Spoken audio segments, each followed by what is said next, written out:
प्राचीन इतिहास के पन्नों में ना कुछ ऐसे रहस्य दफन हैं जो आज भी हमें हैरान कर देते हैं।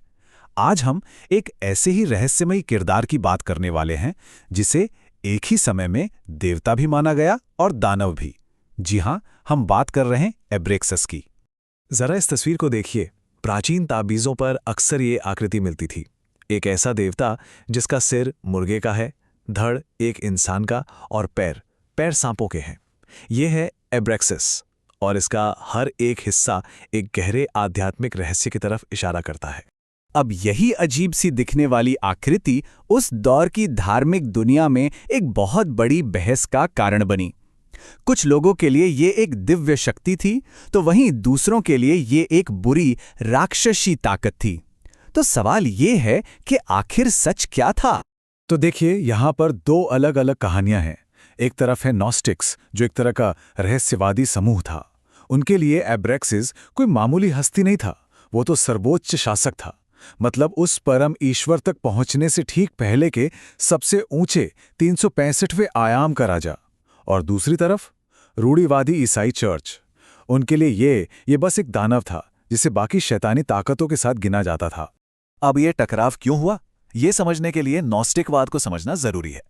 देखिए, उनका मानना था कि ये जो हमारी दुनिया है ना, ये किसी परमेश्वर ने नहीं बल्कि एक छोटे देवता ने बनाई है और इसमें कई खामियां हैं। और असली मोक्ष सिर्फ आस्था से नहीं बल्कि एक खास तरह के गुप्त ज्ञान, जिसे वो नॉसिस कहते थे, उससे मिलता है। जाहिर है ये बात चर्च के अधिकार को सीधी चुनौती थी। और हुआ भी यही। जब चर्च ने एब्रेक्सिस को दानव करार दिया तो वो उन लोगों के लिए और भी ज्यादा आकर्षक बन गया जो समाज के नियमों को नहीं मानते थे। इन विधर्मी कहे जाने वाले समूहों के लिए एब्रेक्सिस आध्यात्मिक विद्रोह का एक बहुत बड़ा सिंबल बन गया। तो आखिर नॉस्टिक लोग इस अजीब से दिखने वाले देवता की पूजा क्यों करते थे? ये समझने के लिए हमें उनकी भाषा सीखनी होगी, और उनकी भाषा थी प्रतीकों की। तो चलिए इस देवता की शारीरिक बनावट को एक एक करके समझते हैं। देखिए, नॉस्टिक सोच में कुछ भी बिना वजह नहीं होता। एब्रेक्सिस कोई डरावना राक्षस नहीं बल्कि एक कॉस्मिक पहेली है जिसमें कई विचार एक साथ मिले हुए हैं।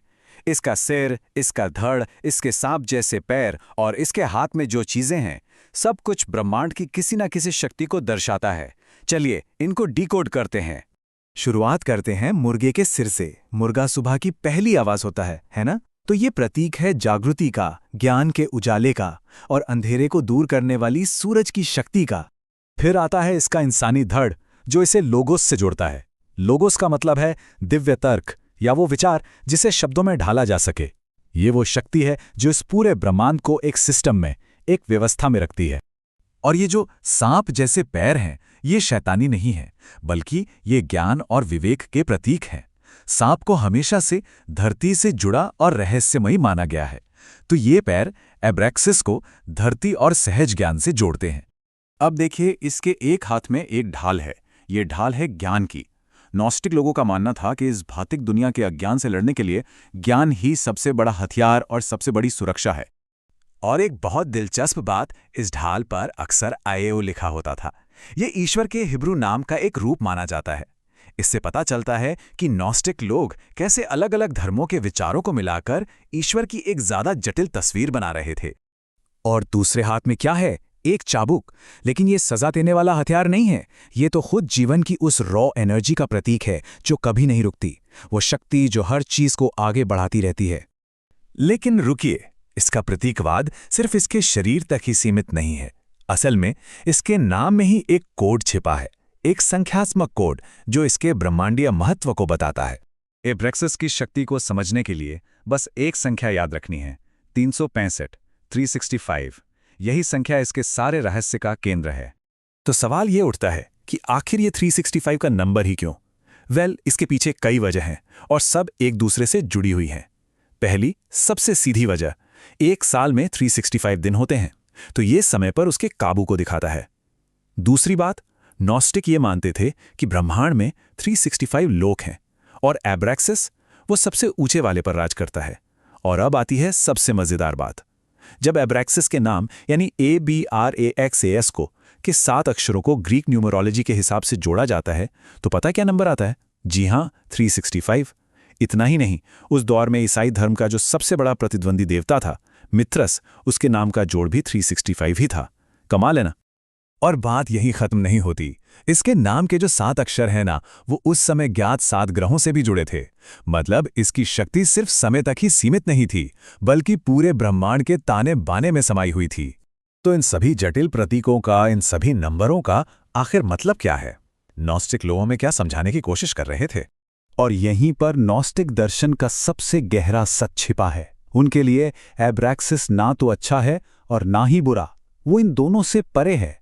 वो परम एकता का प्रतीक है, एक ऐसी शक्ति जिसमें हर विरोधाभास, रोशनी और अंधेरा, बनाना और मिटाना एक हो जाता है।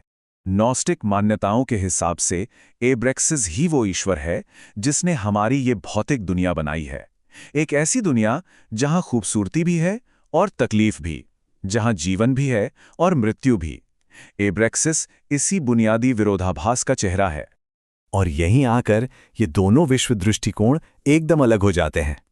नॉस्टिक्स के लिए इन विरोधाभासों का मिलन ही दिव्यता थी, लेकिन रूढ़िवादी चर्च के लिए अच्छाई और बुराई का मिलन, यही तो शैतान की परिभाषा थी। तो एब्रैक्सिस आज भी हमारे सामने एक सवाल छोड़ जाता है।